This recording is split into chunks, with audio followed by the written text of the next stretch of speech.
ఆంధ్రప్రదేశ్లో నల్లకోటు మాటున నకిలీల వ్యవహారం గుట్టు రట్టైంది. తప్పుడు ధృవపత్రాలతో న్యాయవాదులుగా చలామణి అవుతున్న 7గురిపై పోలీసులు కేసు నమోదు చేశారు. 15 మంది నకిలీ ధృవపత్రాలతో న్యాయవాదులుగా పేర్లు నమోదు చేసుకుని ఏకంగా 11 ఏళ్లకు పైగా దిగువ కోర్టులో ప్రాక్టీస్ చేస్తున్న విషయం వెలుగు చూడడం కలకలం రేపుతోంది. అందరూ ఆంధ్రప్రదేశ్ న్యాయ వ్యవస్థలో ఈ రోజైతే ఒక సంచలనక విషయం అయితే బయటకు వచ్చింది.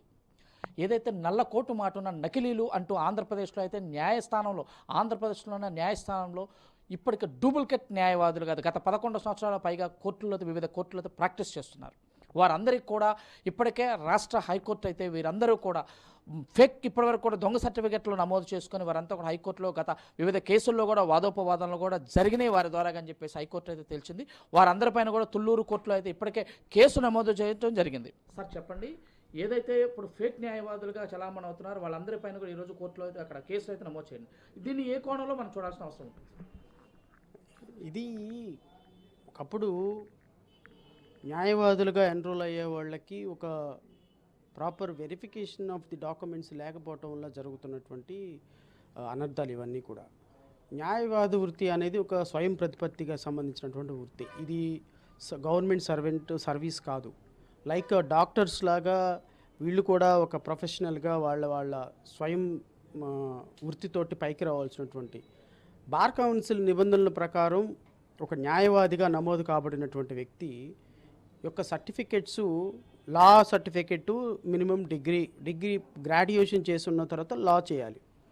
So graduation is the basic qualification for 3 years LLB.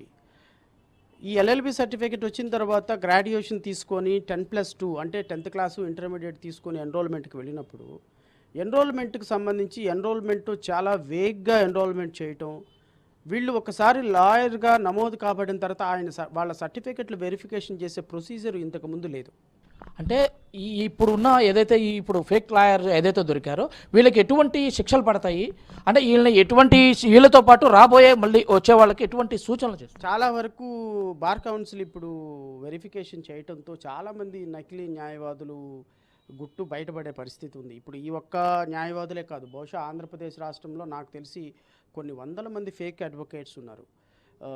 వీళ్ళందరూ కూడా వాళ్ళకున్నటువంటి ఎక్స్పీరియన్స్ తోటి న్యాయవాది వృత్తిలో చాలా గొప్ప న్యాయవాదులుగా కూడా అయిపోయారు. ఇప్పుడు వీళ్ళందరి సర్టిఫికెట్ల వెరిఫికేషన్లో నిజాలు బయటపడతాయి.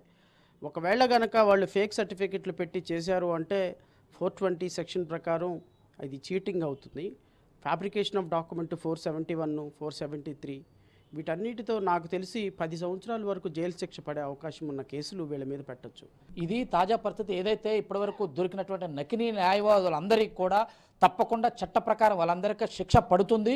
ఇటువంటి న్యాయవాదులు మళ్ళీ ఎవరన్నా ఇటువంటి ఏదైతే నకిలీ ముసుగు ధరించిన వచ్చే వాళ్ళందరికీ కూడా భవిష్యత్తులో ఒక గుణపాఠంలో ఒక నకిలీ సంఖ్యలు వేయాలని చెప్పేసి కూడా మనతో పాటు అయితే మాజీ జడ్జ్ జడ శ్రావణ్ కుమార్ అయితే తెలుపుతున్నారు. ఇది తాజా పరిస్థితి. విజయవాడ నుంచి వీడియో జర్నలిస్ట్